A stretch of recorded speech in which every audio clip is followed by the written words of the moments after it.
രണ്ടാം തവണയാണ് PU ചിത്ര വിവാദത്തിൽ അത്ലറ്റിക്സ് ഫെഡറേഷനെതിരെ രൂക്ഷ വിമർശനവുമായി സെലക്ഷൻ സമിതി ചെയർമാൻ GS രന്ധാവെ രംഗത്തെത്തിയത്. ടീം തെരഞ്ഞെടുപ്പിനുള്ള സമിതി ചെയർമാനായ തന്നെ ലോക ചാമ്പ്യൻഷിപ്പിനുള്ള അന്തിമ പട്ടിക അത്ലറ്റിക്സ് ഫെഡറേഷൻ കാണിച്ചിരുന്നില്ലെന്ന് രന്ധാവെ പറഞ്ഞു. താരങ്ങളുടെ തെരഞ്ഞെടുപ്പുമായി ബന്ധപ്പെട്ട് വിശദമായ നിർദ്ദേശങ്ങൾ സമിതി സമർപ്പിച്ചിരുന്നു.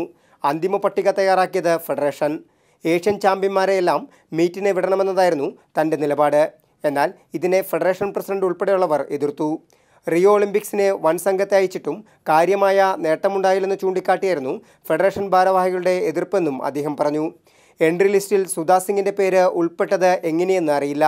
ചിത്ര ഉൾപ്പെടെയുള്ള ഏഷ്യൻ ചാമ്പ്യന്മാരെ ഒഴിവാക്കിയെന്ന് അന്തിമ പട്ടിക പുറത്തു വന്നതിന് ശേഷമാണ് താൻ അറിഞ്ഞതെന്നും അദ്ദേഹം പറഞ്ഞു.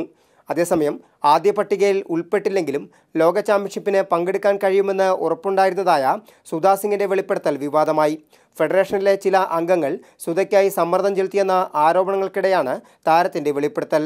സുധാ സിംഗിൻ്റെ പേര് അബദ്ധത്തിൽ വിട്ടുപോയതാണെന്ന ഫെഡറേഷൻ്റെ വാദവും പൊളിഞ്ഞു. ചിത്ര ഹൈക്കോടതിയെ സമീപിച്ചതിന് പിന്നാലെ ഫെഡറേഷൻ പ്രസിഡന്റ് അതിൽ ജെ സുമരിവല്ല പുറത്തുവിട്ട തുറന്ന കത്തിൽ സുധയെ ഒഴിവാക്കിയതിനെ ന്യായീകരിച്ചിരുന്നു. ചിത്രയുടെയും അജയ് കുമാർ സരോജിൻ്റെയും മികവ് വിലയിരുത്തിയുള്ള പ്രത്യേക പട്ടികയ്ക്കൊപ്പം സുധയുടെ പ്രകടനവും കത്തിൽ വിശകലനം ചെയ്തിരുന്നു. രാജേഷ് കോയിക്കൽ, മാതൃഭൂമി ന്യൂസ്, ഡൽഹി.